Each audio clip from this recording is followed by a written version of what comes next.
1971 সালে যদি যুদ্ধ দেখেন নাই তাহলে এদের কাছে যান, মনে হবে যে আপনি 1971 সালে যুদ্ধ দেখতেছেন।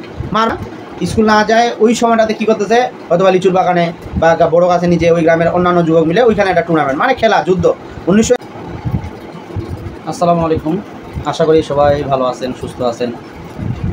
আমিও ভালো আছি, সুস্থ আছি, আলহামদুলিল্লাহ।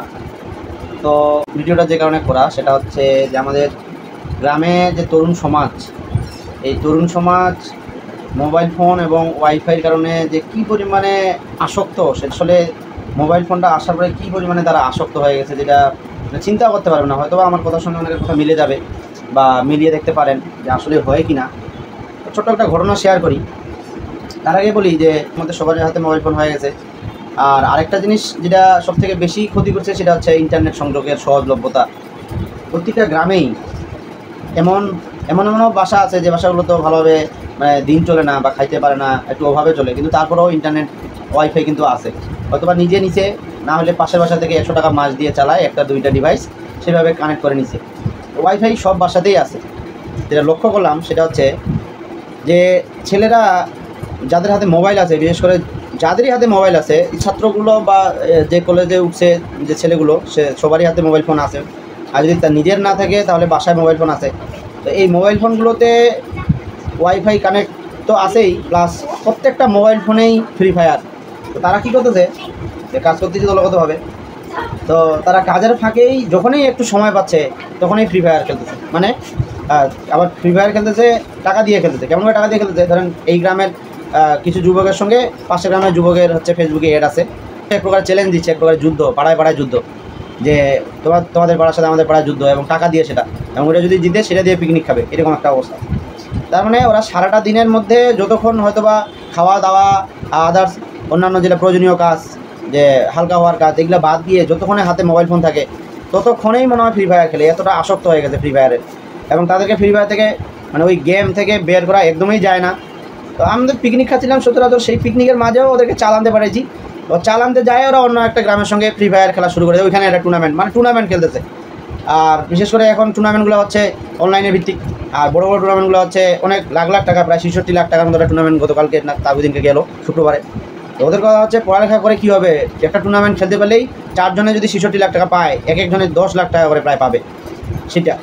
তো আসলে প্রত্যেকটা অভিভাবককে কিন্তু এই মোবাইল ফোনটা থেকে তাদেরকে দূরে রাখতে পারলেই তাদের কিন্তু একটা ভালো, তাদের দ্বারা ভালো কিছু করা সম্ভব হবে, যেটা আমার মনে হচ্ছে। না হলে প্রতিটা গ্রামের মধ্যে প্রতিটা, আর আরেকটা জিনিস সেটা হচ্ছে প্লেন উড়ানো। কী প্লেন উড়ানো, মানে এক প্রকারের জুয়া আসছে, যেটা জুয়া খেলা বলা হয় আর কি, মানে অনলাইন জুয়া। একটা প্লেন যাবে, এরকম একটা প্লেন যাবে, দুইটা লাল আর একটা সবুজ, দুইটা ঘর থাকতেছে। ওই দুটো সবুজ ঘরের মধ্যে মানে প্লেনটা কখন উপরে উঠবে কখন নিচে নামবে এটা আইডিয়া করে ওখানে টাকা লাগাইতে হবে। এবং এই জুয়া খেলাগুলো প্রতিটা গ্রামে ঢুকে গেছে ম্যাক্সিমাম।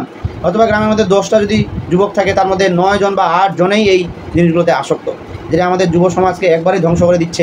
যেটা দেখে আসলাম আমি নিজের চোখে, একবারে মানে কি একটা ভয়ানক পরিমাণে ছড়ায় গেছে এই জিনিসটা। আমাদের সব অভিভাবকদের সচেতন হতে হবে। তাদের হাত থেকে যদি মোবাইল ফোনটা আমরা না নিতে পারি, ওরা প্লাস রাত জাগতেছে, রাত জাগাটা যে কত ক্ষতিকর, রাত জাগতেছে, সময় নষ্ট করতেছে, প্লাস টাকা অর্থ নষ্ট করতেছে, এই বিষয়গুলো সবগুলোই নষ্ট হয়ে যাবে। আমরা যদি অভিভাবকগুলো তাদের কাছ থেকে জোর জবরদস্তি করে মোবাইল ফোন কিনে দিছি, এটা একটা বিশাল ক্ষতি হয়ে গেছে। ওই মোবাইল ফোনগুলো এখন কারে নিতে পারি, অথবা তাদেরকে বাটন ফোন কিনে দিতে পারি, সেই ক্ষেত্রেই তাদেরকে শুধু বাঁচানো সম্ভব হয়। স্কুলের স্টুডেন্টদের অবশ্যই মোবাইল ফোন দেওয়া থেকে বিরত থাকবো। কলেজে যদি মোবাইল ফোন লাগেও তাহলে আপাতত যতটা পারা যায় কিপ্যাড ফোন, অথবা যদি অ্যান্ড্রয়েড হয় সেই অ্যান্ড্রয়েড ফোনটা লিমিট পরিমাণে যেন সে ব্যবহার করে, মানে লিমিটের বাইরে যেন ব্যবহার না করে।